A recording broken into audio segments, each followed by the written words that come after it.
What if a priest whispered the words of consecration, and the mystery he secretly doubted suddenly became visible before him? In a small Italian town, an object preserved behind glass has drawn pilgrims for centuries. Tests performed in the 20th century described human blood and tissue from the heart. But the most important detail is also the one most videos leave out. This is the story of the Eucharistic Miracle of Lanciano, one of the oldest and most famous Catholic miracle traditions in the world. By the end of this video, you will know what tradition says happened inside the church, what a published medical examination actually reported, and what science can, and cannot, conclude from it. 3 questions will guide us. First, who was the priest whose doubt began the story, and why has his name disappeared from history? Second, what did Professor Odoardo Linoli say he found when he examined samples in 1970 and 1971? And third, does the evidence prove a miracle, or does it point to a boundary science is not designed to cross? There is also a popular claim involving the World Health Organization. It has been repeated thousands of times. But when we reach the final part, you will discover why that claim should be treated with serious caution. The answer does not weaken the story. In a surprising way, it reveals what Catholic faith actually asks believers to trust. If you want carefully researched stories about Catholic saints and Catholic miracles, subscribe, and let us enter the mystery together.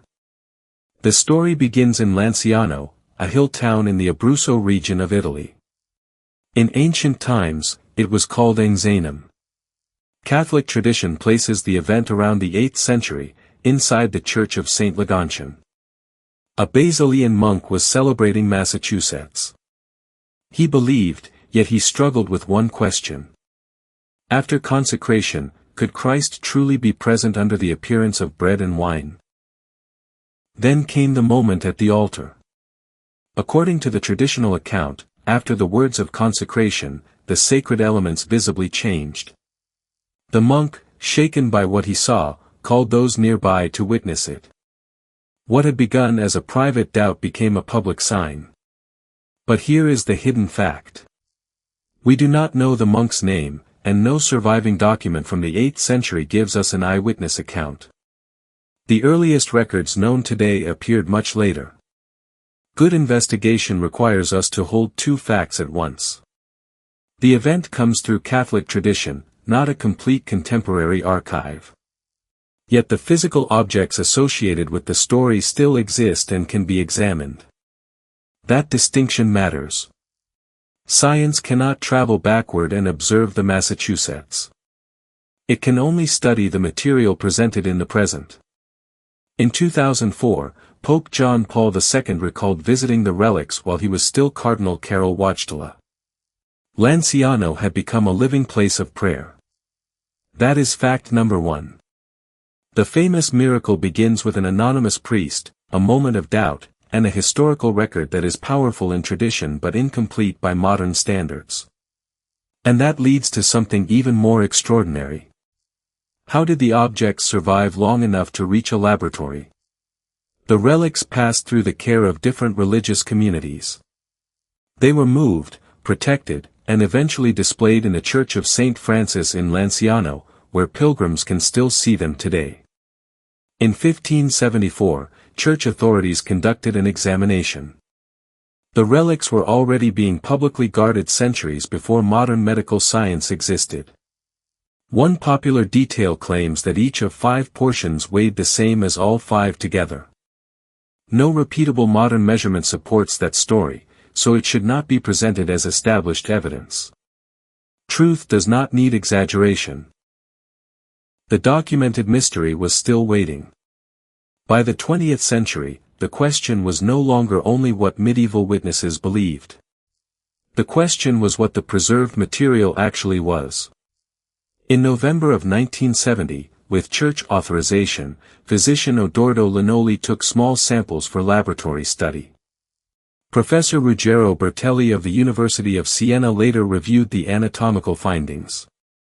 For the first time, the relics associated with the ancient tradition faced modern medical instruments. That is fact number 2. Lanciano's relics crossed centuries of devotion before entering a 20th-century laboratory. But the result of that examination is the detail that made the story known around the world. What did Linoli actually report? His paper appeared in 1971 in the Italian journal, Quaderni Sclavo di Diagnostica Clinica e di Laboratorio. The paper is indexed in PubMed, the database maintained by the United States National Library of Medicine. Linoli reported that the tissue sample was human muscular tissue consistent with myocardium, the muscle of the heart. He also reported that the other material was human blood and identified its blood group as AB. Those are striking findings. Bread does not contain human heart tissue. Wine is not human blood. If the samples came from the objects preserved at Lanciano exactly as documented, the laboratory had identified biological material where ordinary sacramental appearances should have been expected. But this is where careful language becomes essential. The study reported what the samples appeared to be. It did not scientifically demonstrate that the material had once been bread and wine. It did not date the transformation to the 8th century. It did not identify the person from whom the biological material came. And it did not prove divine action, because divine action is not a variable a laboratory instrument can measure. Modern forensic standards would ask about chain of custody, independent blinded samples, genetics, contamination controls, and reproducibility. These questions do not automatically disprove the miracle. They define the limits of the available evidence.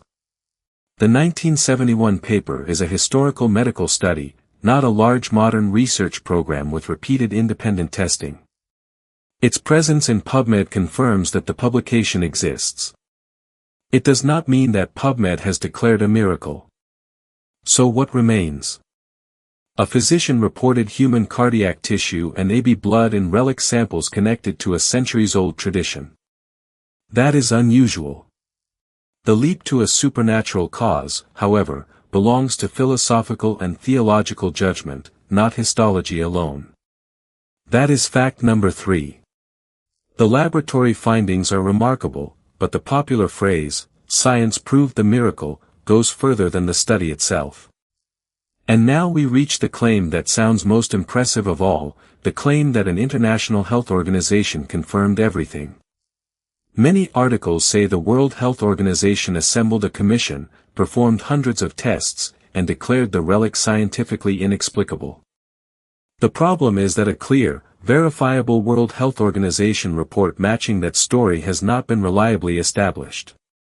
Later investigators examining the document circulated in support of the claim found serious reasons to doubt it.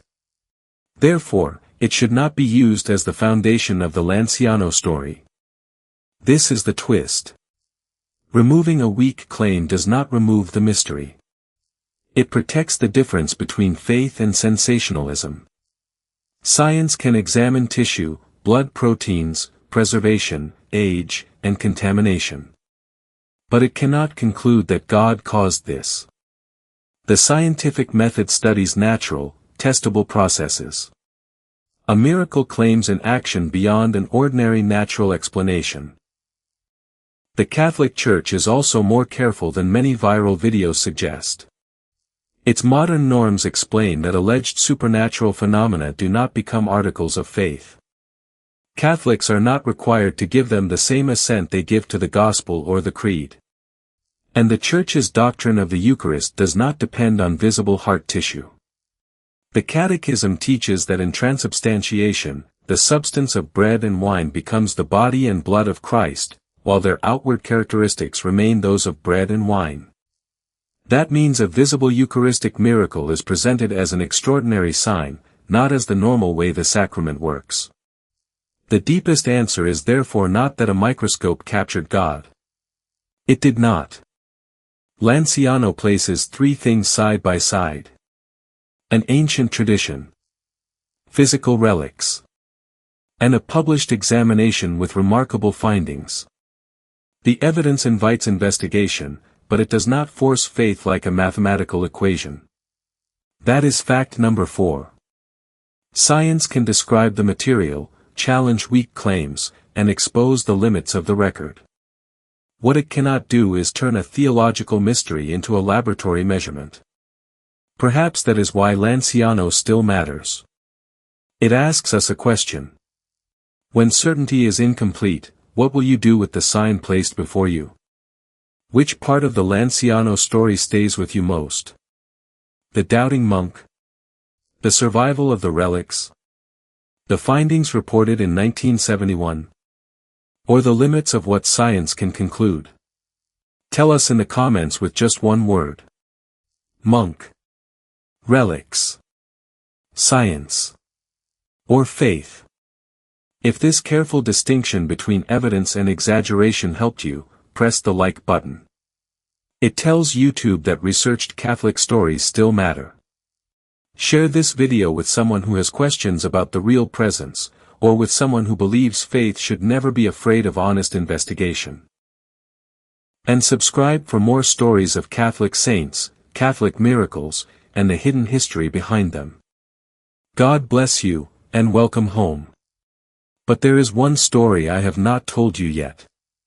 Long before medieval churches and modern laboratories, the Bible described a battle no human army could fight. At its center stood Saint Michael the Archangel.